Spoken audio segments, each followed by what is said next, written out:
ఇర్మియా గ్రంథం 7వ అధ్యాయం. ఇర్మియా గ్రంథం 7వ అధ్యాయము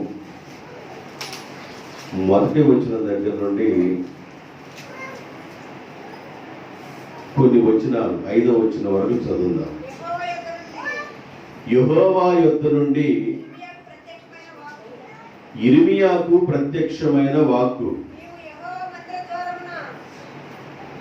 ఇది 4 వైపు తగ్గించి ఆయన ఆగుతుందంట.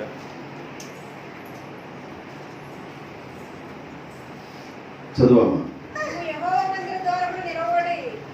ఇర్మియా, నీవు యెహోవా మందిరపు ద్వారమందు నిలబడి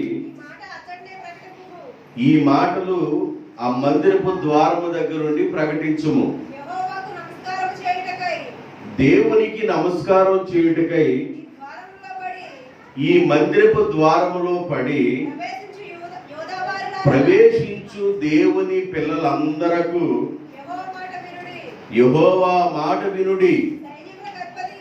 సైన్యములకు అధిపతి ఇశ్రాయేలీయుల దేవుడగు యెహోవా ఇలాగు సెలవిచ్చుచున్నాడు, నేను ఈ స్థలమున మిమ్ములను నివసింపచేయునట్లు ఈ మార్గములను మీ మార్గములను మీ క్రియలను దిద్దుకొనుడి. 5వ వచనం. ఈ స్థలము 5వ వచనం. మీ మార్గములను మీ క్రియలను దిద్దుకొనుడి. ఆ తర్వాత 5వ వచనం. మీ మార్గములను మీ క్రియలను యథార్థముగా చక్కబరుచుకొని ప్రతివాడు తన పొరుగువాని ఎడల తప్పక న్యాయము జరిగించవలెను. అందరూ చెప్పండి. మీ మార్గములను మీ క్రియలను చక్కబరుచుకోండి. మీ మార్గములను మీ క్రియలను చక్కపరుచుకోండి. చక్కపరుచుకోవడం అంటే ఏంది? చక్కపరుచుకోవడం అంటే ఏంది అంటే మనం జాగ్రత్త చేసుకోవటం. దేవుడు అంటాడు ఇర్మియాతో, ఇర్మియా, నువ్వేం చేయాలంటే దేవుని మందిరపు ద్వారము దగ్గర నువ్వు నిలబడాలి. మరి ఏం చేయమంటావు ప్రభు అక్కడ నిలబడంటే? ఆ మందిరంలోనికి అనేక మంది వస్తూ ఉంటారు. అనేక మంది మందిరంలోనికి ప్రార్థనకు వస్తూ ఉంటారు. ఈ వచ్చే బిడ్డలతో, దేవుని మందిరానికి వచ్చే వారితో నువ్వేం చెప్పాలంటే, మీ మార్గములను మీ క్రియలను చక్కపరుచుకోండి అని చెప్పాలి. ఎందుకు అలా చెప్పాలంటే, చాలా మంది దేవుని మందిరానికి వస్తూనే ఉన్నారు, వెళుతూనే ఉన్నారు, వస్తూ ఉన్నారు, వెళుతూ ఉన్నారు. అనేక మంది జాగ్రత్త లేని వారిగా, ఇష్టానుసారముగా, వారి ఇష్టమైన మార్గములో, వారి ఇష్టమైన ఆలోచనలో, వారి ఇష్టమైన పద్ధతుల్లో వాళ్ళు జీవిస్తున్నారు. కనుక ఇర్మియా, నీవేం చెప్పాలంటే, ఈ మందిరములోనికి వచ్చే వారికి నీవు మందిరపు ద్వారము దగ్గర నిలబడి వాళ్ళకి నువ్వేం చెప్పాలంటే, మీ మార్గములను మీ క్రియలను చక్కబరుచుకోండి అని చెప్పాలి. ఎందుకు చెప్పాలంటే, వాళ్ళ మార్గంలో సరిగా లేరు, వారి క్రియలు అనగా వారి పనులు సరిగా లేవు. చాలా మంది దేవుని దగ్గరికి వస్తారు, పరిశుద్ధులైన దేవుణ్ణి ఆరాధించడానికి దేవుని దగ్గరికి వస్తారు. దేవుని దగ్గరికి వచ్చి వారు సరి అయిన రీతిలో బ్రతకరు, సరి అయిన పద్ధతుల్లో ఉండరు, వారి మార్గాలు సరిగా ఉండవు, వారి అలవాట్లు సరిగా ఉండవు, వారి పద్ధతులు సరిగా ఉండవు.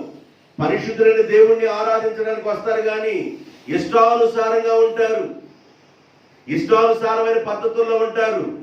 దేవుడు అంటాడు, నేను పరిశుద్ధుడు కనుక మీరును పరిశుద్ధులై ఉండుడి. నేను పరిశుద్ధుడైన దేవుడు కనుక మీరును పరిశుద్ధులుగా ఉండండి. నన్ను ఆరాధించేవాళ్ళు ఆత్మతోను సత్యముతోను ఆరాధించడం ప్రారంభించండి అని దేవుడు చెప్తే చాలా మంది దేవుని దగ్గరికి వస్తున్నారు, దేవుని దగ్గర నుంచి వెళుతున్నారు, కానీ ఆత్మానుసారమైన ఆరాధన లేవు. ఆత్మానుసారంగా దేవుణ్ణి ఆరాధించే మనుషులు కారు. ఇష్టానుసారముగాను, ఇష్టానుసారమైన పద్ధతుల్లోనూ, ఇష్టానుసారమైన విధానంలోనూ ప్రజలు ఉంటున్నారు. అందువల్ల ఇర్మియా నీవు ఏం చేయాలంటే ఈ మందిరానికి వచ్చే వారికి మార్గములో నీవు మందిరపు ద్వారము దగ్గర నిలబడి మీ మార్గాలను సరి చేసుకోండి, మీ మార్గములను సరి చేసుకోండి, మీ క్రియలను సరి చేసుకోండి. జాగ్రత్తగా వినాలి. మన ఎదుట రెండు మార్గాలు ఉన్నాయి. ఏ మార్గాలు ఉన్నాయంట? మన ఎదుట రెండు మార్గాలు ఉన్నాయి. ఒకటి ఇరుకు మార్గము, రెండు విశాల మార్గం.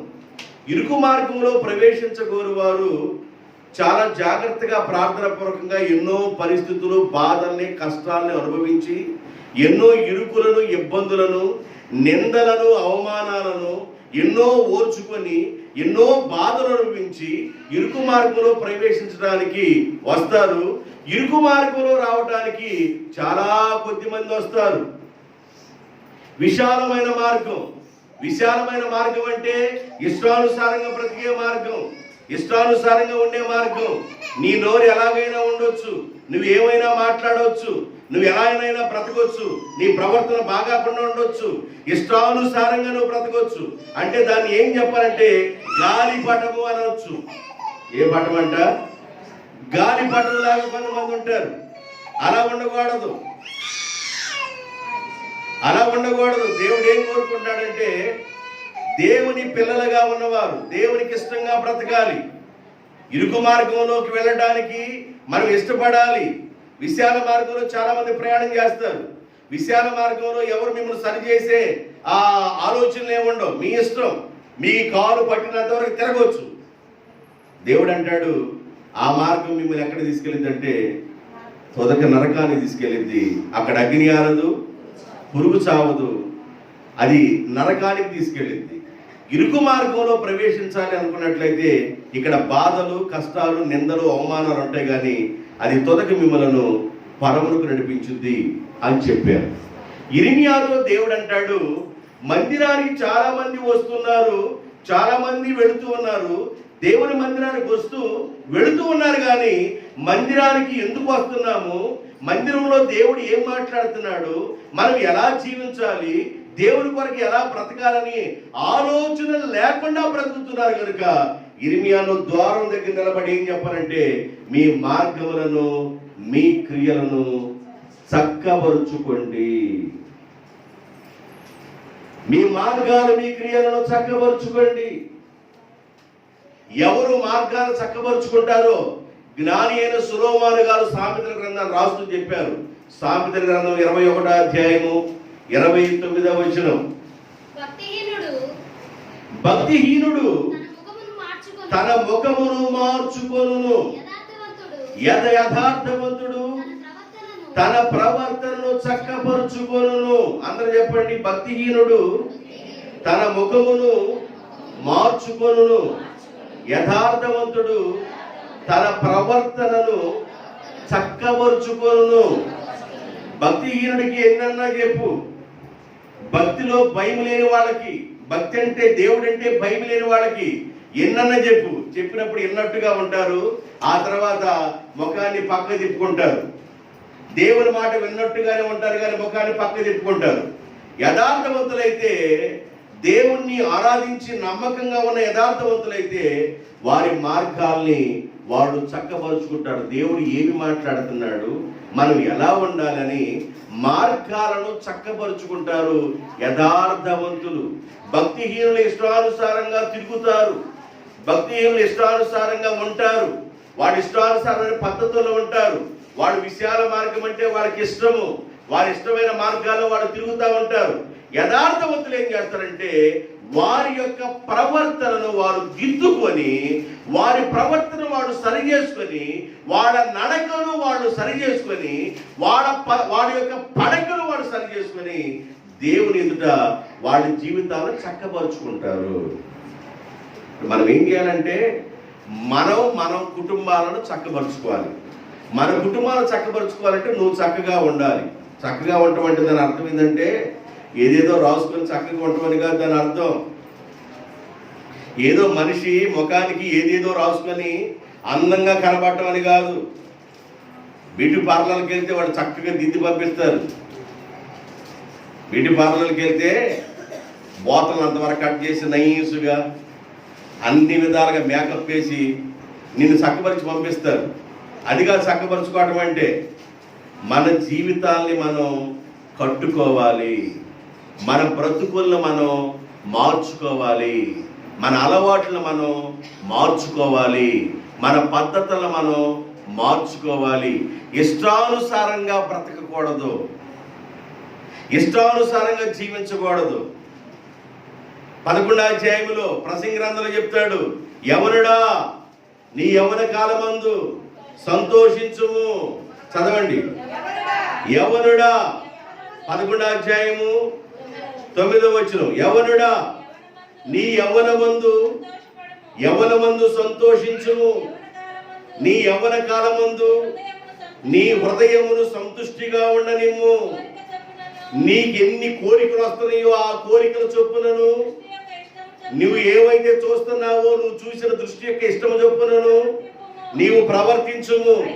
అయితే నీవు చేసిన ఈ కార్యాలన్నిటిని బట్టి దేవుడు నిన్ను తీర్పులోనికి తీసుకొని వచ్చును అన్నాడు. అంటే యవన ప్రాయంలో మనసు మాట వినని వయసులో ఇష్టానుసారంగా తిరుగుతారు. ఓ యవనుడా నీ యవనమందు సంతోషించు. నీ కను దృష్టి ఏవైతే చూస్తుందో చూసిన దాన్నంతా అనుభవించడానికి ప్రయత్నం చేయి. నీ మనసు ఏం చెబుతుందో దాన్ని చేయడానికి ప్రయత్నం చేయి. ఇష్టానుసారంగా నీ కాలు పట్టినంత వరకు తిరుగు, కాలు పట్టినంత వరకు తిరుగు. అయితే వీటన్నిటినీ ఒక రోజున ప్రభు లెక్కలోనికి తీసుకుని వస్తాడు అని చెప్తున్నాడు. నేను కారు వేసుకొని వస్తుంటే ఆ బాపట్ల ఎదురు ఒక ఆంబోతు ఎదురు వచ్చింది. ఏమవుతుంది? ఆంబోతు ఎదురు వచ్చింది.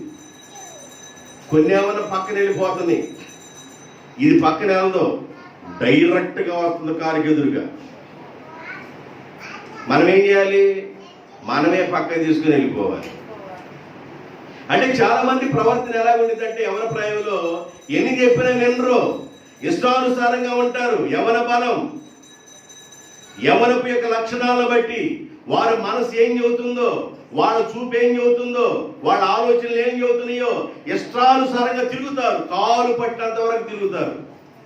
కాలు పట్టినంత వరకు అమ్మారా తిరగబాకమ్మా, అయ్యారా తిరగబాకరా, అట్లా ఉండబాకయ్యా, అట్లా ఉండబాకమ్మని చెబితే నా శరీరం నా ఇష్టం, నా బలం నా ఇష్టం, అలా మాట్లాడబాకమ్మా నా ఇష్టం, పొద్దుగాల ఫోన్ చేయబాకమ్మా నా ఇష్టం, ఫోన్ నాది, ఎంతసేపు అయినా మాట్లాడుకుంటా.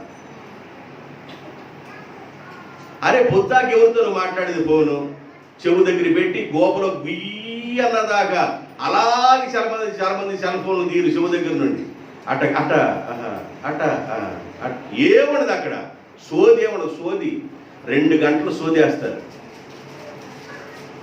కొంతమంది సెల్ ఫోన్ అంటే చాలా ప్రాణం, చాలా ప్రాణం. ఇష్టానుసారంగా మాట్లాడతారు. ఎన్నన్నా చెప్పు, తిరుగుబోతు లక్షణాలు మారవు, తిరుగుబోతు శాస్త్రాలు మారవు. ఇష్టానుసారంగా ఉంటారు, నడకలు మార్చుకోరు, అలవాట్లు మార్చుకోరు, పద్ధతులు మార్చుకోరు. ఎన్నన్నా చెప్పు రాయికి చెప్పినట్టే. కొంతమంది ఎన్నన్నా చెప్పు రాయికి చెప్పినట్టే, గోళ్ళకి మొత్తలకి ఫ్యాన్లకి లైట్లకి చెప్పినట్టే. అందుకని దేవుడు అంటాడు ఇర్మియా, ఈ మందిరానికి వచ్చేవారికి, లోపలికి ప్రవేశించే వారికి నీవు మందిరపు వాకిలి దగ్గర నిలబడి వాళ్ళతో నువ్వేం చెబుతావంటే మీ మార్గములను మీ క్రియలను చక్కబరుచుకోండి, మిమ్మల్ని మీరు దిద్దుకోండి అని ఈ మందిరంలోకి వచ్చేవారికి నువ్వు చెప్పు అన్నాడు దేవుడు. ముందు మనల్ని మనం చక్కబరుచుకోవాలి, ముందు మన జీవితాన్ని మనం కట్టుకోవాలి, మన జీవితాన్ని మనం సరి చేసుకోవాలి, మన నడకను మనం సరి చేసుకోవాలి, మన అలవాట్లు మనం సరి చేసుకోవాలి, మన దృష్టిని మనం సరి చేసుకోవాలి. నా చూపు ఏవైతే ఆశించిందో సాయంకాలానికి అది చేస్తానంటే చెయ్యి తొందరగా ఆ చివరి పాట పాడేస్తాం.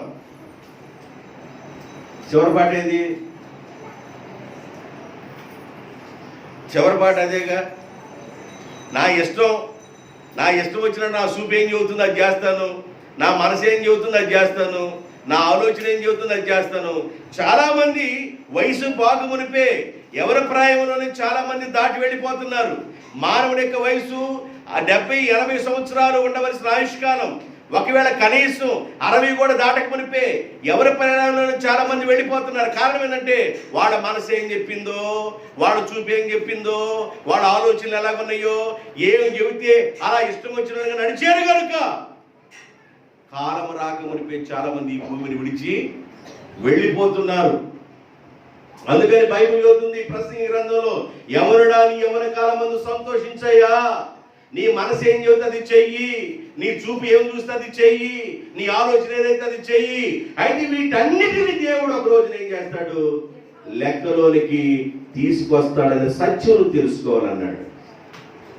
భక్తిహీనుడికి ఎన్నన్నా చెప్పు, వాడు ముఖాన్ని తిప్పేసుకుంటారు. యథార్థవంతుడు ఏం చేస్తాడంటే విని తన జీవితాన్ని తాను చక్కబరుచుకొనును, సరి చేసుకొనును అన్నాడు. ఒక రాయి దగ్గరికి వెళ్ళిపోయి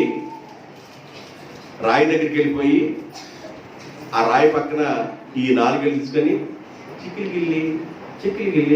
చిక్కిలి అంటే రాయి అని తింటారు పిచ్చి బాబు. 4 చిక్కిలి గిల్లేదురా ఎట్టన్నా వాడు చిక్కిలి గిల్లే ఉండదు. పిల్లల దగ్గరికి వెళ్ళిపోయి చిన్నగా ఎట్టెట్టాను, ఇక వాడు తట్టుకోలేదు. రాతికి చిక్కులు గిల్లే ఉండదు. ఎన్నన్నా చెప్పు.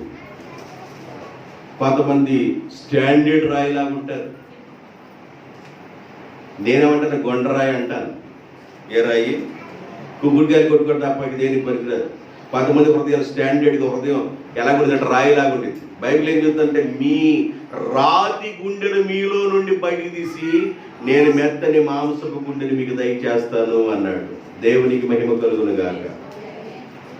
రాతి గుండె మానవుల్లో నుండి వెళ్ళిపోవాలి. దేవుని ఆశీర్వాదాలు నీ మీదకి రావాలంటే, దేవుని దీవెనలు నీ మీదకి రావాలంటే నీ లోపల ఉన్న రాతి గుండె, కరగని గుండె, లోబడని గుండె అది బయటికి రావాలి. మెత్తని మాంసపు గుండెని దేవునికి దయచేసినప్పుడు దేవుని యొక్క ఆశీర్వాదాలు వస్తాయి. యథార్థవంతులు తమ జీవితాల్ని చక్కబరుచుకుంటారు అన్నాడు. అబ్రహాము దేవుని మాట విన్నాడు. అబ్రహాము ఊరు అనే ప్రాంతం నుండి బయటకు వచ్చాడు. దేవుని మాటకు లోబడ్డాడు. దేవుని మాటకు విధేయత చూపించాడు. అబ్రహాము దేవుని మాట విన్నాడు కనుక, అబ్రహాము లోబడ్డాడు కనుక దేవుడు అబ్రహాముని వెండి, బంగారము, పశువులు, విస్తారమైన పశువులు, 318 మంది పనివాళ్ళని ఇచ్చి అబ్రహాముని దేవుడు దీవించాడు. ఎంతగా దేవుడు దీవించాడంటే వెండి కావలసినంత ఉంది, బంగారం కావలసి ఉంది, పశువులు కూడా ఈ కళ్ళు ఎంతవరకు అయితే చూస్తున్నాయో తూర్పు వైపు అంతవరకు ఆయన పశువులే. వెనక్కి తిరిగి పడమర వైపు చూస్తే అంత ఆయన పశువులే. ఇడి తిరిగి దక్షిణ వైపు చూస్తే అన్ని ఆయన పశువులే. ఇడి తిరిగి ఉత్తర వైపు చూస్తే అన్ని ఆయన పశువులే. గొర్రెలు కానివ్వండి, ఎద్దులు కానివ్వండి, మేకలు కానివ్వండి, ఒంటెలు కానివ్వండి, పశువులు కానివ్వండి, అన్ని ఆయన సంపదే. ఇంతగా దేవుడు అబ్రహాముని ఆశీర్వదించడానికి కారణం ఏంటంటే అబ్రహాము తన జీవితాన్ని చక్కబరుచుకున్నాడు. దేవునికి స్తోత్రం. ఆశీర్వాదాలు రాకపోవడానికి కారణం ఏంటో తెలుసా? దేవుని దగ్గరికి వెళ్ళినా, దేవుణ్ణి ఆరాధిస్తున్నా, దేవునికి భయపడి ఉన్నా, భక్తి కలిగి ఉన్నా కూడా ఆశీర్వాదాలు రాకపోవడానికి, దేవుని దీవెనల్ని నీవు పొందకపోవడానికి కారణం ఏందో నీకు అర్థమవుతుందా? కారణం ఏంటంటే నీ జీవితాన్ని నీవు చక్కబరుచుకోలేదు. అబ్రహాము బబులోను ప్రాంతంలో ఉన్న ఊరు అనే పట్టణం నుండి అబ్రహాం బయటకు వచ్చినప్పుడు చాలా కొద్ది ఆస్తితో బయటకు వచ్చాడు. చాలా కొద్దిగా ఆస్తి, వాళ్ళ నాన్న సంపాదించిన యావదాస్తిని అన్నాడు. అది కొంచెం ఆస్తే అది తీసుకొని అబ్రహాం బయటకు వచ్చాడు. అబ్రహాము దేవుని మాట విన్న తర్వాత, అబ్రహాము దేవుని మాటకు లోబడిన తర్వాత, అబ్రహాముని దేవుడు వెండి బంగారము విస్తారమైన పనివాడు, విస్తారమైన పశువుల్ని దేవుడు అబ్రహాంకి ఇచ్చి అబ్రహామును ఆశీర్వదించాడు. బైబిల్ ఏం చెప్తుందంటే అబ్రహాము బహుగా ఆశీర్వదించబడ్డాడు. అబ్రహాం గురించి ఏం చెబుతుందంటే అబ్రహాము మహారాజుగా ఉన్నాడు. అబ్రహాముకి ఎంత ఆశీర్వాదాలు రావడానికి గల కారణం ఏంటంటే అబ్రహాము జీవితాన్ని చక్కబరుచుకున్నాడు. దేవునికి స్తోత్రం. జీవితాన్ని సరి చేసుకోవాలండి. మనకి ఒక్కసారే లైఫ్, తర్వాత ఏదో కుక్కగానో నక్కగానో పడతామంటే ఇక అవి లేవు. మానవుడికి ఒక్కసారే లైఫ్. ఈ ఒక్కసారి ఉండే ఈ జీవితంలో ఒకవేళ 60 సంవత్సరాలు ఉంటాము, 70 సంవత్సరాలు ఉంటాము, 50 సంవత్సరాలు ఉంటాము, మనకి తెలియదు. ఏ దినమున ఏది సంభవించిందో అది మనకు తెలియదు. ఈ భూమి మీద బ్రతికున్నంత వరకు ఒకవేళ దేవుని ఆశీర్వాదాలను అనుభవించాలనుకున్నట్లయితే, దేవుని దీవెనలను అనుభవించాలనుకున్నట్లయితే నీ మార్గాన్ని నువ్వేం చేసుకోవాలంటే చక్కబరుచుకోవాలి. నీ క్రియలను నీవు చక్కబరుచుకోవాలి. క్రియలు అంటే పనులు, నువ్వు చేసే పనులు జాగ్రత్తగా ఉండాలి. ఇష్టానుసారంగా ఉండకూడదు. నాకంటే ఏంది అనకూడదు నీవు. నేనంటే ఏంది అనుకోకూడదు నీవు. నేనంటే అందరికి హడలు అనుకోకూడదు నీవు. బైబిల్ ఏం చెబుతుందంటే నువ్వంటే పురుగు అని చెబుతుంది. బైబిల్ ఏం చెబుతుందంటే నువ్వంటే దుమ్ము అని చెబుతుంది. బైబిల్ ఏం చెబుతుందంటే నువ్వంటే ధూళి అని చెబుతుంది. ఇంకేం చెబుతుందో తెలుసా బైబిల్? దేవుడంట ఆకాశ మహాకాశాలు పట్టం దేవుడు. ఆకాశం ఆయన సింహాసనం అయితే భూమికి దేవుడు, భూమి దేవునికి పాదపీఠం. అంటే 3 భాగాలు నీరు, 1 భాగం భూమిగా ఉన్న ఆ భూమి దేవునికి పాదపీఠం అయితే ఆ భూమి మీద ప్రపంచం మొత్తం ఉంది. ఆ ప్రపంచంలో ఇండియా ఒక దేశం అయితే, ఇండియాలో ఆంధ్రప్రదేశ్ ఒక స్టేట్ అయితే, ఆంధ్రప్రదేశ్లో గుంటూరు ఒక డిస్ట్రిక్ట్ అయితే, గుంటూరులో చెరుకుపల్లి మండలం ఒక మండలం అయితే, ఆ మండలంలో మన ఊరు చిన్న ఊరు మనుసులపాలెం అయితే, ఆ మనుసులపాలెంలో మనం ఎంత, దేవుడు ఎంత, మనం ఎంత?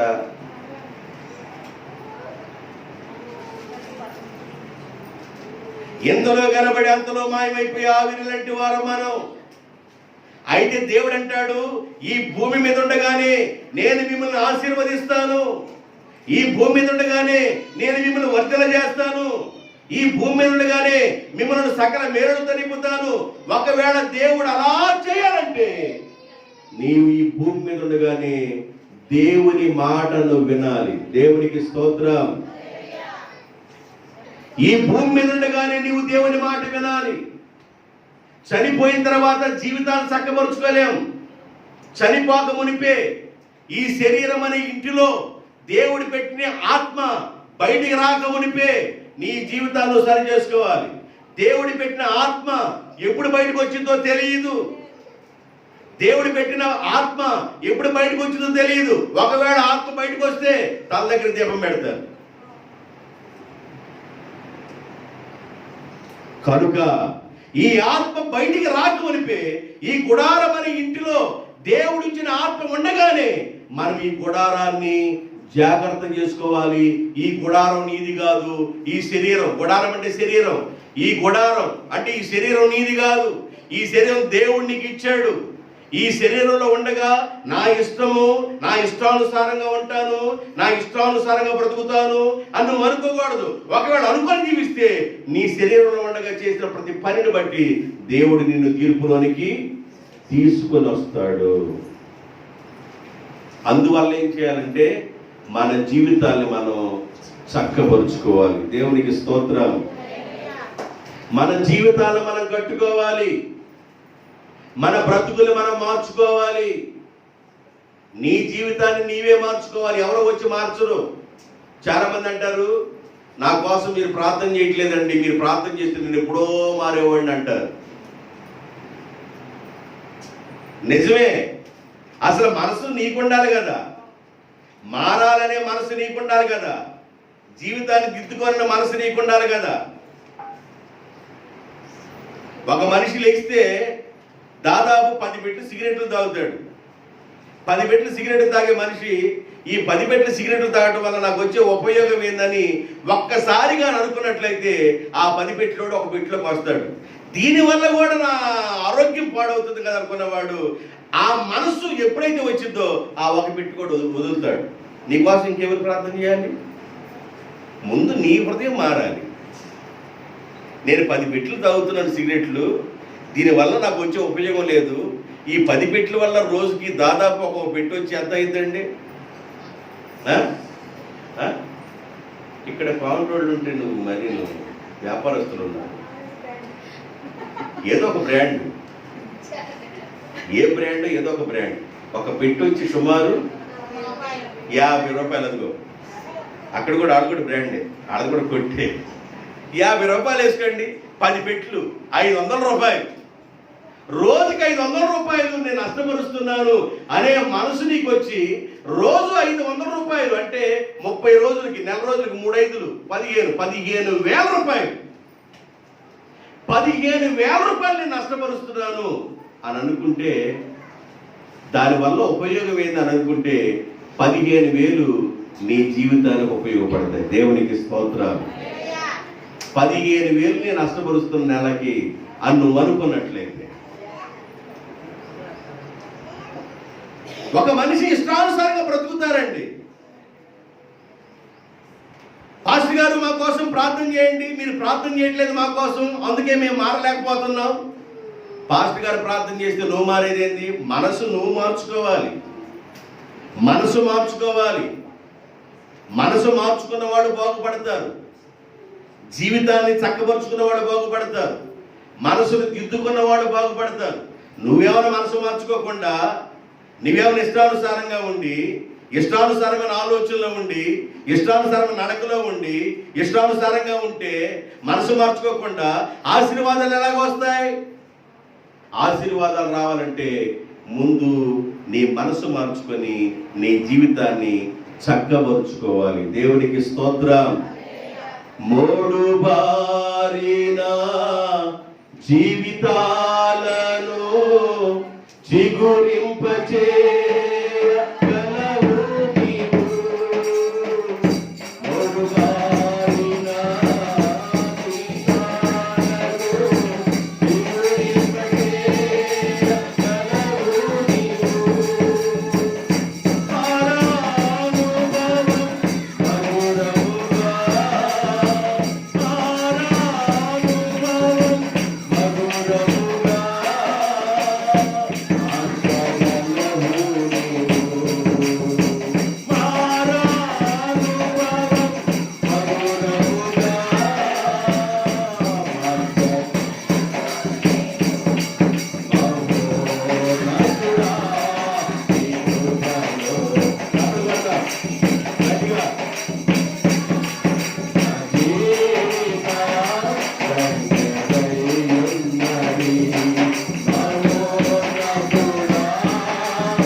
ఆశీర్వాదం లేనట్లుగా ఉందేమో, చిగురు లేనట్లుగా ఉందేమో, ఫలింపు లేనట్లుగా ఉందేమో. మూడు మారిన జీవితాలను దేవుడు చిగురింపజేయాలంటే, ఆశీర్వాదం లేని కుటుంబాల మీదకి ఆశీర్వాదాన్ని దేవుడు తీసుకురావాలంటే నీవు చేయవలసిన మొదటి పని, ఇర్మియా నువ్వేం చెప్పాలంటే, మీ జీవితాన్ని మీరు చక్కబరుచుకోండి అని చెప్పి వాడికి. దేవునికి స్తోత్రం. మీ జీవితాన్ని మీరు చక్కబరుచుకోండి, మీ మార్గాలను మార్చుకోండి, మీ అలవాటుల్ని, మీ క్రియలను మార్చుకోండి, మిమ్మల్ని మీరు దిద్దుకోండి. ఏదైనా ఒకటి దేవునికి ఇష్టం లేని కార్యం ఏదైనా ఉందనుకోండి, దాన్ని వదిలేసేయాలి వెంటనే. దేవునికి ఇష్టం లేని పనులు నువ్వు చేయకూడదు, దేవునికి ఇష్టం లేని కార్యాలు నువ్వు చేయకూడదు, వాటిని వదిలేసేయాలి. మన జీవితాలను మనం కట్టుకోవాలి, మన కుటుంబాలను మనం కట్టుకోవాలి, మన బిడ్డలు మనం కట్టుకోవాలి. వాడితో మనం చెప్పాలి. ఒకరోజు చెప్పు వినరేమో, 2 రోజులు చెప్పు వినరేమో, 2 సంవత్సరాలు చెప్పు వినరేమో, 10 సంవత్సరాలు చెప్పు వినరేమో, 11వ సంవత్సరం అయినా నీ మాట నీ బిడ్డలు ఖచ్చితంగా వింటారు. నువ్వు చెప్పాలి, నీవు నీ బిడ్డలకి చెప్పాలి. నిన్ను నీవు కట్టుకొని నీ జీవితాన్ని సరి చేసుకొని జీవితం సరిలేకుండా ప్రవర్తిస్తున్న నీ బిడ్డలకి చెప్పాలి. వాడంతేలే పాస్టర్ గారు, వాడు అట్టానే తిరుగుతాడు పాస్టర్ గారు, వాడు అట్టానే ఉంటాడులే పాస్టర్ గారు, ఆ అమ్మాయి అట్టగా ఉంటుంది పాస్టర్ గారు, ఆ అమ్మాయి ఇష్టం వచ్చినట్లు తిరిగితే పాస్టర్ గారు అనకూడదు. నీవు బిడ్డల్ని కట్టుకోవలసింది నువ్వే. కుటుంబాన్ని కట్టుకునేది తల్లి.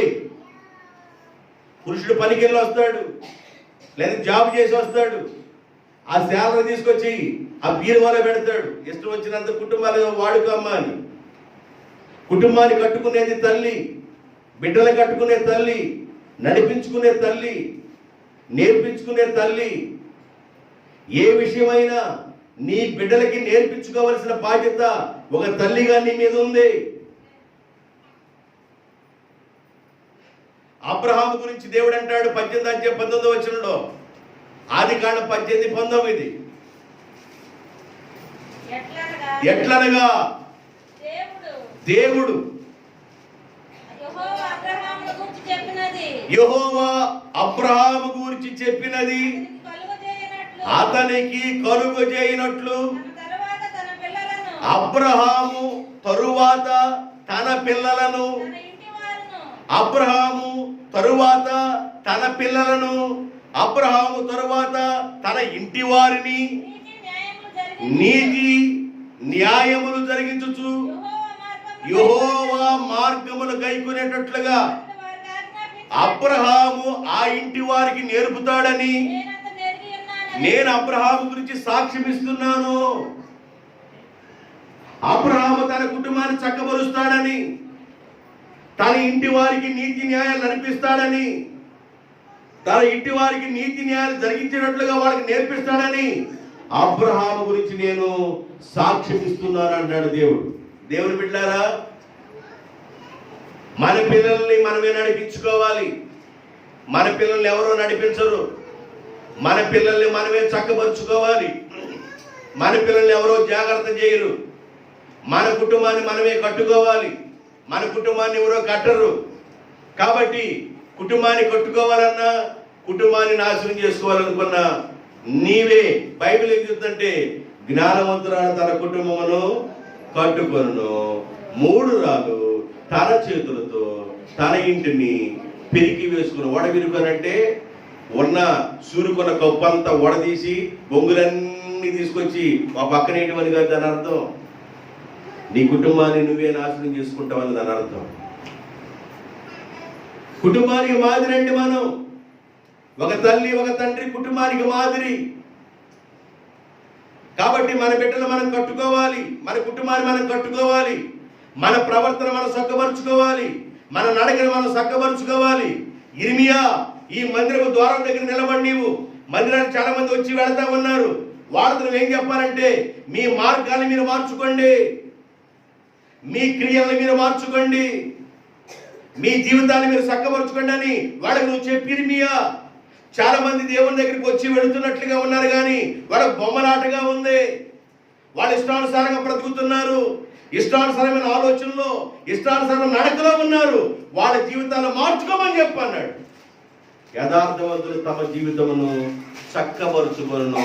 అలా చక్కబరుచుకున్నాడు కనుక అబ్రహామును దేవుడు ఆశీర్వదించాడు. ఒక విషయం చెప్పాడు. యెహోషువ గ్రంథం 1వ అధ్యాయం 7-8 వచనాలు. యెహోషువ గ్రంథం 1వ అధ్యాయం.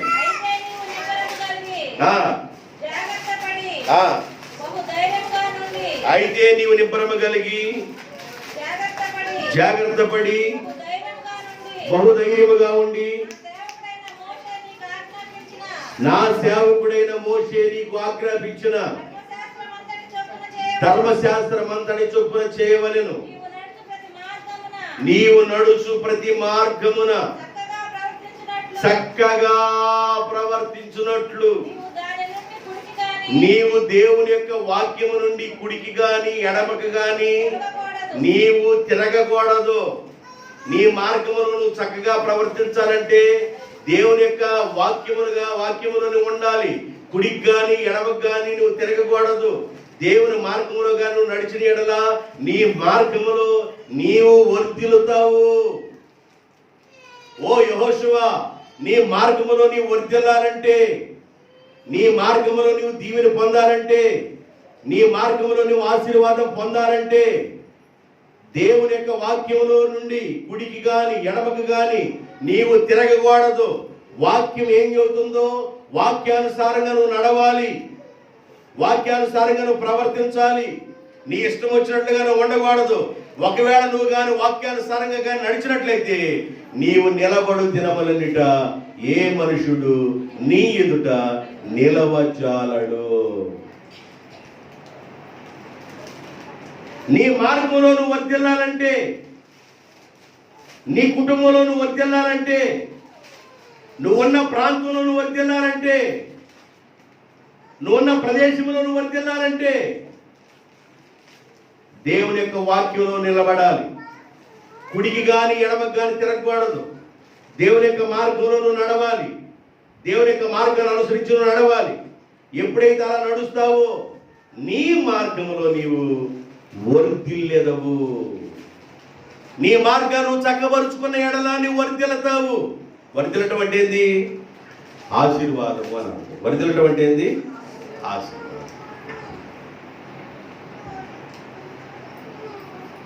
చాలా మంది ఇంట్లో నలుగురు పని చేస్తూనే ఉంటారండి. ఇంట్లో నలుగురు చాలా బిజీగా పనిచేస్తూనే ఉంటారు, కానీ ఆశీర్వాదం ఇంట్లో నిలబడదు, ఆశీర్వాదం కనబడదు. నలుగురు పని చేస్తారు. యజమాని పని చేస్తున్నాడు, యజమానులు పని చేస్తున్నారు, వారికి ఉన్న పిల్లలు ఇద్దరు పని చేస్తున్నారు, నలుగురు పని చేస్తున్నారు, కానీ ఇంట్లో ఆశీర్వాదం కనబడదు. దేవుని యొక్క ఆశీర్వాదం నీ ఇంటిలో కనబడాలంటే నీవు దేవుని ఇంటిలో కనబడాలి. దేవునికి స్తోత్రం. దేవుని యొక్క ఆశీర్వాదం నీ ఇంటిలో కనబడాలంటే నీవు దేవుని ఇంట్లో కనబడాలి. చాలా మంది దేవుని మందిరానికి రారు. దేవుని మందిరానికి రాకుండా ఇష్టానుసారంగా ఉండి మమ్మల్ని ఆశీర్వదించయ్యా, మమ్మల్ని వర్ధిల్ల చేయయ్యా, నీవు మమ్మల్ని దీవించయ్యా, ఆకాశము నుండి పట్టజాల విస్తారమైన దీవెనలు కొమ్మరించయ్యా, దించయ్యా అన్న ఆయన తెంచడు. కొమ్మరించయ్యా అని ఆయన కొమ్మరించడు. ఆ దేవుడేమైనా అమాయకుడండి? దేవుడేమైనా అమాయకుడా? మనమే మన మాటలే కరెక్ట్గా ఉండవు. మనమే మన మాటల్ని ఇప్పుడు చెప్పిన మాట పావు గంటకు ఉండదు, పావు గంట చెప్పిన మాట ఇంకా అర్ధ గంటకు ఉండదు. మన మాటలు ఇష్టానుసారం మార్చుకుంటాం. దేవుడు మనసు మార్చుకునేవాడు కాదు.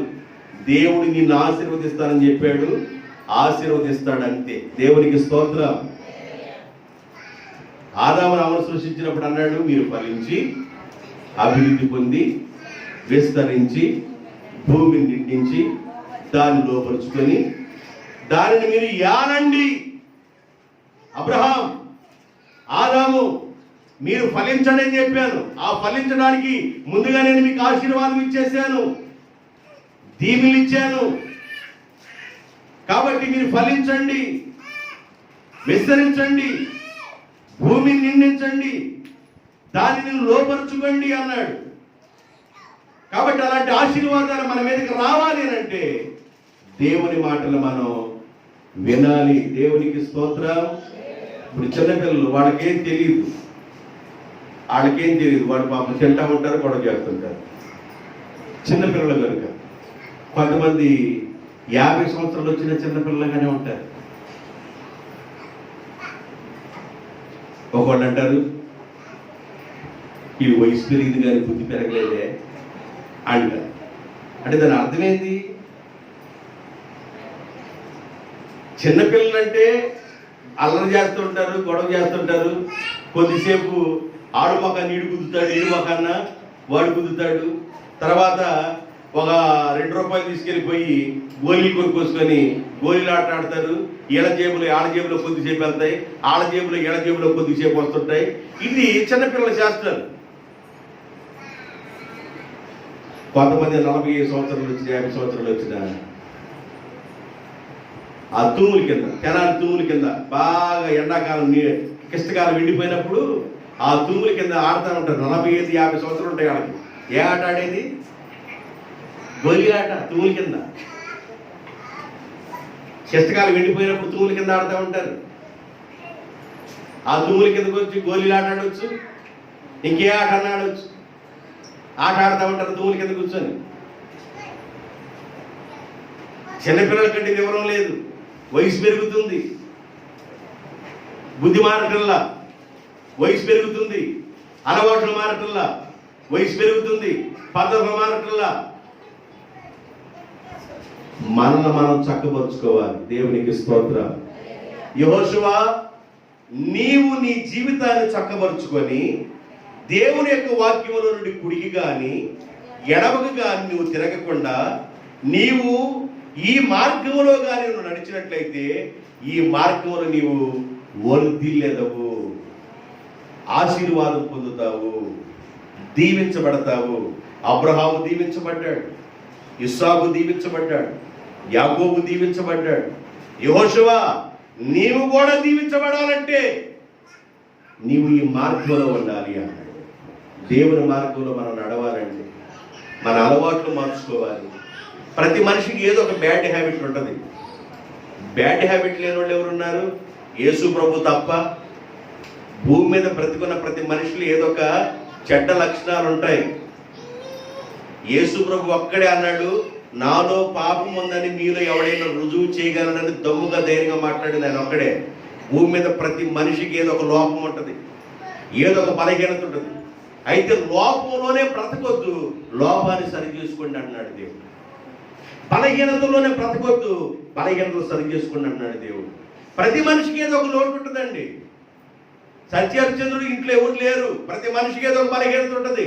బలహీనతలు సరి చేసుకుంటేనే ఆశీర్వాదం. నీవు ఈ మాట చెప్పాలి. ఇర్మియా అన్నాడు దేవుడు, మీ మార్గములను మీ క్రియలను చక్కబరుచుకోండి. ఇంకొక మాట చెప్పి నేను వాక్యాన్ని కాస్త ముగింపులోకి తీసుకొస్తాను. జాగ్రత్తగా వినండి, నా వైపు చూడండి. ఇంకొక మాట చెప్తాను. చాలా విషయాలు ఉన్నాయి కానీ అన్ని విషయాలు ఈ టైంలో చెప్పడానికి కాదు. ఇంకొక మాట చెప్తాను, జాగ్రత్తగా మీరు వినండి. యెషయా గ్రంథం 38వ అధ్యాయము, యెషయా గ్రంథం 38వ అధ్యాయము మొదటి వచనం దగ్గర నుండి చూద్దాం. ఆ దినములలో హిజ్కియాకు మరణకరమైన రోగము కలుగగా ప్రవక్తయు ఆమోజు కుమారుడైన యెషయా హిజ్కియా యొద్దకు వచ్చి, ఓ హిజ్కియా, నీవు మరణము కాబోచున్నావు, బ్రతకవు గనుక. ఏం చెప్తున్నాడంట? నీవు నీ ఇల్లు చక్కబెట్టుకోమని యెహోవా సెలవిచ్చుచున్నాడు. హిజ్కియా, నీవు తెల్లారక ముందే ప్రార్థన చేసేవాడవని నాకు తెలుసు. పట్టణంలో ఉన్న అధికారులు దేవుని మందిరాన్ని తీసుకెళ్లి ప్రార్థన చేసేవాడో నాకు తెలుసు. నీవు నన్ను హత్తుకున్నవాడవని, నన్ను వెంబడించిన వాడు అని కూడా నాకు తెలుసు. అయితే నేను నీతో ఒక మాట చెప్తున్నాను, మరణకరమైన రోగ పీడితుడిగా నీవు ఉన్నావు కనుక, నువ్వు కన్నీరు వినడం నేను చూశాను కనుక నీ ఇంటిని నీవు చక్కబెట్టుకోను అని చెప్పాడు. నీ ఇంటిని నీవు చక్కబెట్టుకోను. జాగ్రత్తగా వినండి దేవుని బిడ్డారా. హిజ్కియాని దేవుడు అంట చాలా ఆశీర్వదించాడంట. దేవుడు ఉన్నతంగా దేవుడు దీవించాడు హిజ్కియాని. దీవించబడిన తర్వాత చాలా మందికి ఏం మాట్లాడతారో తెలియదండి. దీవించబడిన తర్వాత ఏం మాట్లాడతారో తెలియదు. చాలా మందికి పంచాయతీ పంపే ఇష్టం వచ్చినట్లు మాట్లాడతారు. చాలా మంది దీవించబడిన తర్వాత అద్దు వైపు లేకుండా మాట్లాడేవాళ్ళు చాలా మంది ఉన్నారు. ఏమి లేనప్పుడు ఉన్న విధానం వేరు. దేవుడు అన్నిటినీ దేవుడిచ్చి ఒక పొజిషన్ నడిపించినప్పుడు చాలా మంది దేవుడి కథ నన్ను నడిపించింది ఒక పొజిషన్కి, దేవుడి కథ నన్ను హెచ్చించింది, దేవుడి కథ నాకు ఉద్యోగం ఇచ్చింది, దేవుడి కథ నాకు పనినిచ్చింది, దేవుడి కథ నాకు బిడ్డలనిచ్చింది, దేవుడి కథ నాకు ఇంటినిచ్చింది, దేవుడి కథ నాకు వెండినిచ్చింది, దేవుడి కథ నాకు బంగారం ఇచ్చింది, దేవుడి కథ సకల విధాలుగా నన్ను ఆశీర్వదించిందనే జ్ఞానం లేని వారుగా ఇష్టానుసారంగా ఉండి వారు ప్రవర్తిస్తారు. హిజ్కియా కూడా అలాగే ప్రవర్తించాడు. హిజ్కియా కూడా అలాగే ప్రవర్తించాడు. హిజ్కియా ఎలా ప్రవర్తించాడో 2వ దినవృత్తాంతర గ్రంథంలోకి వెళ్ళండి. ఎలా ప్రవర్తించాడో మీకు అర్థమైంది. 2వ దినవృత్తాంతర గ్రంథం 32వ అధ్యాయము 25వ వచనం. 2వ దినవృత్తాంతర గ్రంథం 32వ అధ్యాయం 25వ వచనం. 25వ వచనం. అయితే హిజ్కియా మనస్సున గర్వించి దేవుడు తనకి చేసిన మేలుకు తగినట్లుగా ప్రవర్తింపనందున అతని మీదకి, అతని రాజ్యం మీదకి దేవుని కోపము రాగా ఏమైందంట? ఇంజిన్ పాడైపోయింది, పెట్లన్నీ ఆగిపోవాలి. ఇంజిన్ ట్రబుల్ వచ్చిందండి. బస్సులో 100 మంది ప్రయాణం చేస్తున్నారు, ఇంజిన్ ట్రబుల్ వచ్చింది. 100 మంది ప్రయాణం ఆగిపోవటమే. ట్రైన్ ప్రయాణం అవుతుంది, 2000 మంది ప్రయాణం చేస్తున్నారు, ఇంజిన్ ట్రబుల్ వచ్చింది, ఆగిపోవటమే. నీ కుటుంబంలో నువ్వు ఇంజిన్ లాంటి వాడివి, నీ కుటుంబంలో నువ్వు ఇంజిన్ లాంటి దానివి.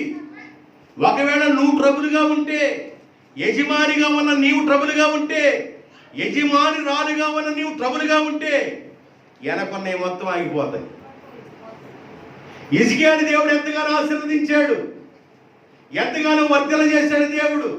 ఆయన నమ్మకత్వాన్ని బట్టి, ఆయన యథార్థతను బట్టి హిజ్కియా జీవితంలో దేవుడు గొప్ప కార్యాలు చేశాడు.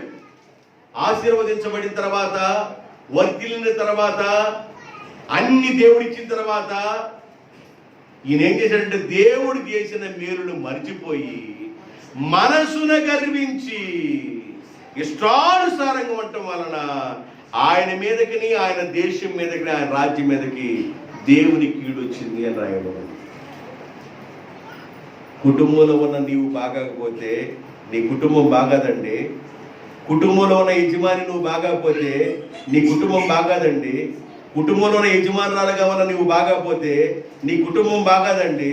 నీ బిడ్డలు బాగుండాలంటే, నీ బిడ్డలు దేవుని మందిరంలో పచ్చని ఒలివ మొక్కల్లాగా ఉండాలంటే, నీ భోజనం పళ్ళ చుట్టూ నీ పిల్లలు ఒలివ మొక్కలుగా ఉండాలంటే, నేనైతే దేవుని మందిరంలో పచ్చని ఒలివ మొక్కలుగా చిగురించే వ్యక్తిగా ఉన్నానంటాడు. అలా నీ పిల్లలు ఉండాలి అని అంటే ఇంజిన్గా ఉన్న నువ్వు బాగుండాలి, యజమానిరాలుగా ఉన్న నువ్వు బాగుండాలి, యజమానుడిగా ఉన్న నువ్వు బాగుండాలి.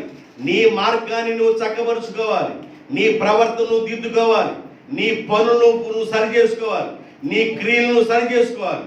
అలాగున్నప్పుడు మాత్రమే దేవుని దీవెనలు వస్తాయి అన్నాడు.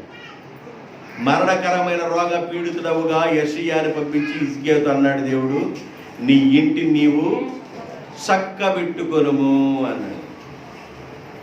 కాస్త మంచివాడే. ఎవరు? హిజ్కియా.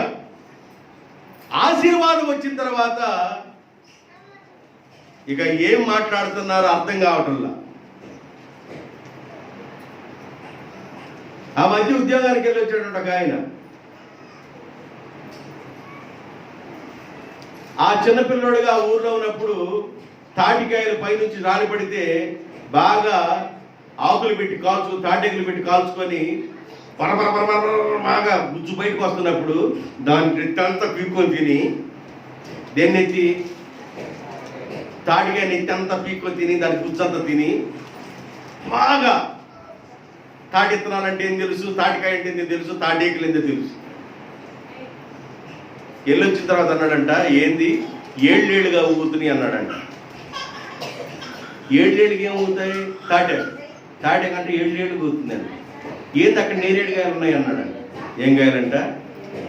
నేరేడుకాయలుగా కనపడుతున్నాయంట తాటికాయలు. అంటే ఆయన పరిస్థితి మారిపోయేసరికి ఈ తాటేకులు ఏళ్ళేళ్ళుగా కనపడ్డాయి, తాటికాయలు ఏమైనా నేరేడుకాయలుగా కనపడ్డాయి అంట. వెనక ఒక ఆయన నుండి వయసులో పెద్ద ఆయన నెత్తి మీద పట్టేసి దాన్ని నెత్తి అంతా పీక్కొని తిన్నావు కదా నువ్వు, నీకు తెలియదా తాటికాయ అని? నేరేడుకాయలుగా కనపడుతుంది నీకు, ఏం మాట్లాడుతున్నావు నువ్వు, నీకు అర్థం కావటం లేదా అన్నాడు. ఆ పక్కనే నాటేస్తున్నారంట. ఆ పక్కనే నాటేస్తుంటే ఆ నాటు అన్నాడంట, ఏంది చెట్లు అన్నాడంట. నారు మొక్క కాదు, ఏంది చెట్లు అన్నాడంట. కాబట్టి దేవుని బిడ్డలారా, మనం పొజిషన్ మారిన, ఒకవేళ దీనమైన స్థితిలో నుండి ఉన్నతమైన స్థితిలోకి దేవుడు మనం తీసుకెళ్ళిన, దీనమైన స్థితిలో ఉన్నప్పుడు ఎవరిని ఎలా పలకరించామో ఉన్నతమైన స్థితిలో కూడా వారిని అలాగే పలకరించాలి. దేవునికి స్తోత్రం. ఒకవేళ దేవుడు నిన్ను ఆశీర్వదించవచ్చు, దేవుడు నిన్ను వర్ధల చేయొచ్చు, ఒకవేళ నీ పొజిషన్ మారొచ్చు. ఒకవేళ లాటరీ టికెట్లో లాటరీ తగిలి ఒకవేళ 10 కోట్లు నీకు రావచ్చు. ఎన్ని కోట్లు అంట? చొక్కాలు కాదు. ఒకవేళ 10 కోట్లు ఒకసారి వచ్చి పడంగలే, ఎకరం 20 లక్షలు చొప్పున 5 ఎకరాలు 10 ఎకరాలు, ఒకవేళ 50 ఎకరం వాడు తీసుకున్న, ఏమి లేనప్పుడు ఎట్లా ఉన్నా పొజిషన్ మారినా కూడా అలాగే అందరూ పలకరించదుగాక. దేవునికి స్తోత్రం.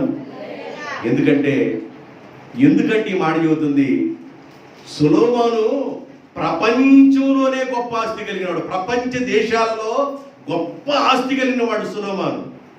ప్రపంచంలో లేని అంత వెండి సొలొమోను రాజ్యంలో ఉంది. ప్రపంచంలో లేని అంత బంగారం సొలొమోను రాజ్యంలో ఉంది. వెండి, బంగారం, రత్న వైడూర్యాలు, విలువైన సంపద మొత్తం సొలొమోను రాజ్యంలో ఉంది.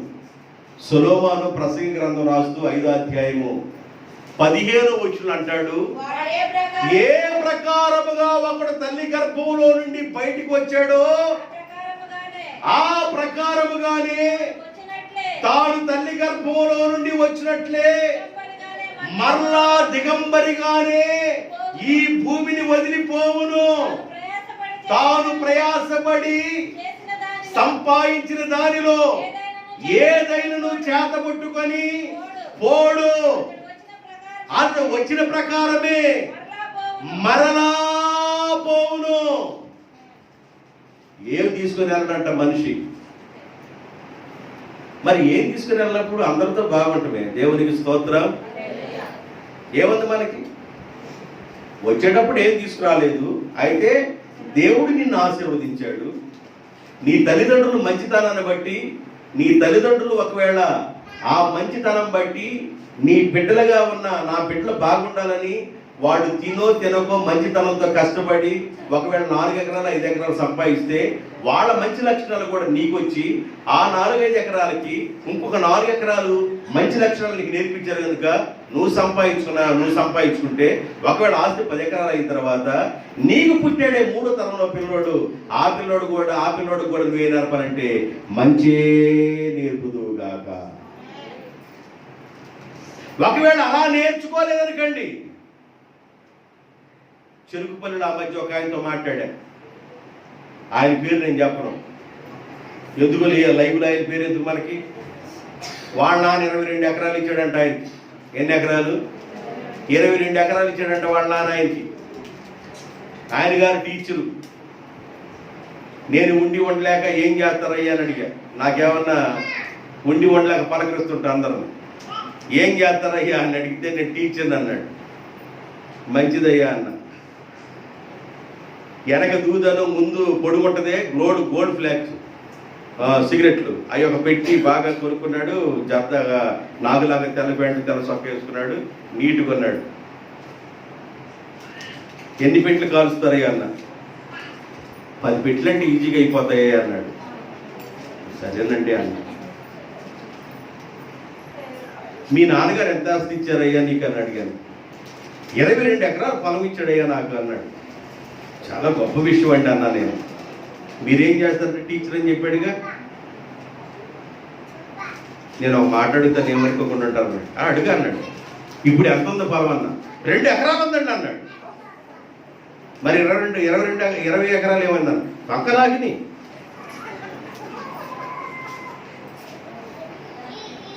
20 ఎకరాలు అయిపోయింది. అయిపోకేడు ఉంటుంది, అది అయిపోకేడు ఉంటుంది. వచ్చేది టీచర్గా చేస్తుంటే వచ్చే జీతం జారకపోతుంది. వాళ్ళ నాన్నగారు పడ్డ కష్టం 22 ఎకరాలు సంపాదించి ఇస్తే ఏదన్నా టీచర్ ఉద్యోగం చేస్తూ ఆ 22 ఎకరాలకు తోడు ఒకవేళ 10 సెంటు అన్నా దానికి కలిపేడేమో అనుకుంటే 10 సెంటు కూడా కలపకపోగా 20 సెంటు రాబోయే బిడ్డల నోటి దగ్గర నుంచి 20 సెంటు తీసి పడేశాడు. చూసారండి ఎంత బాగా ఆయన ఉన్నాడో మీకు అర్థమవుతుందా? కాబట్టి ఈ మాటలు నేను అనుభవంలో మాట్లాడుతున్న మాటలు. మనం ఏ పరిస్థితిలో ఉన్నా దేవుడు ఎంతగా మనల్ని హెచ్చించినా, ఎంతగా ఆశీర్వదించబడ్డా, ఒక రోజున మనం దిగంబరిగా వచ్చాము, అట్లాగే వెళ్ళిపోతాం. ఈ భూమి మీద బ్రతుకున్నంత వరకు అందరితో కాస్త కలగొలుపుగా ఉండండి. దేవునికి స్తోత్రం. మాట్లాడండి. బంగారపు ముత్యాలు మీ నోటి నుండి ఊడిపోవు. మాట్లాడండి అందరితో మంచిగా.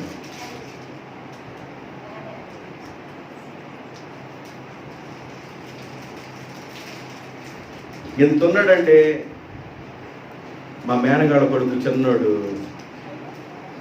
నిన్న బాత్రూమ్ పని చేపిస్తామన్నా, దానికి కలర్ వేసాడు, రెడ్ ఆక్సైడ్ కలర్ వేసాడు. అప్పుడే ఆరుతుంది అది. ఆడు స్కూల్ నుండి వచ్చి 80 వెయిట్ కాలు వేసాడు, జారిపోయింది. ఎట్లా కొట్టుకున్నాడు అంచు, అది జారి. తిరిగి వచ్చి నా భార్యతో అన్నాడంట, పెద్దమ్మ ఏంటి అక్కడ అచ్చూడిపోయింది అన్నాడు. అంటే ఆ ఓడ కొట్టింది ఎవరో అని మనం అనుకోవాలి, ఆడని అనుకోకూడదు. అక్కడ ఉద్దేశం చూడండి. రైట్ రారా, ఎవడు వచ్చాడరా ఇంట్లోకి? నువ్వు తప్ప ఇంకెవడు వచ్చాడరా?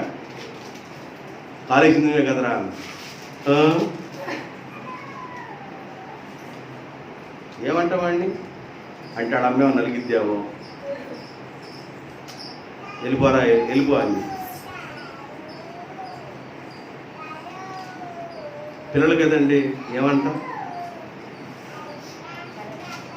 అంటే వాడు తెలివి చూడప్పుడే ఆడి మీద తప్పు పెట్టుకోకుండా ఇంకోటి మీదకి. అంటే ఇప్పుడు కుక్క వచ్చిందో పిల్లి వచ్చిందో అనుకోవాలి నేను. ఆడు వయసు ఎంత, నా వయసు ఎంత?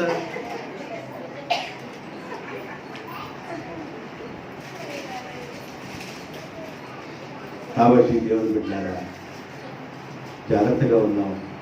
మన ఇంటిని మనం చక్కబెట్టుకుందాం, మన కుటుంబాన్ని మనం చక్కబెట్టుకుందాం, మన జీవితాన్ని మనం చక్కబెట్టుకుందాం, మన మార్గంలో మనం చక్కగా ఉన్నాం. దేవుని యొక్క ఆశీర్వాదాలు మనసు మార్చుకున్న వారి మీదకి వచ్చునుగాక, జీవితాలు చక్కబెట్టుకున్న వాడి మీదకి వచ్చునుగాక, వాళ్ళ క్రియలు మార్చుకున్న వారి మీదకి వచ్చునుగాక. కాబట్టి దేవుడు అందరిని ఆశీర్వదిస్తాడు. దేవుడికి భేదం ఏమి లేదు, అందరం ఆయన పిల్లలమే, భేదము ఏమీ లేదు, అందరూ పాపం చేసిన వారే. అలా మంచి పాట ఉంది. భేదమేమి లేదు, అందరూ తప్పు చేసిన వాళ్ళు. కాబట్టి దేవుని దగ్గరగా నువ్వు సరి చేసుకున్నట్లయితే ఆశీర్వాదాలు వస్తాయని తెలియజేస్తూ ఈ మాటలు ముగిస్తున్నాను. ఈ మాటల ద్వారా దేవుడు మిమ్మల్ని, మీ కుటుంబాలను, మీ బిడ్డలను ఆశీర్వదించునుగాక. ఆమేన్. అందరూ తరలవంచండి, ప్రార్థన చేద్దాం. తరలవంచండి.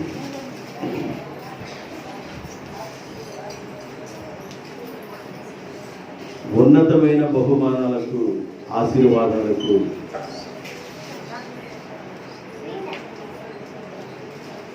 వారసులుగా చేస్తారని వాగ్దానం చేసిన యేసుక్రీస్తు నామములో ప్రార్థన చేస్తున్నాం.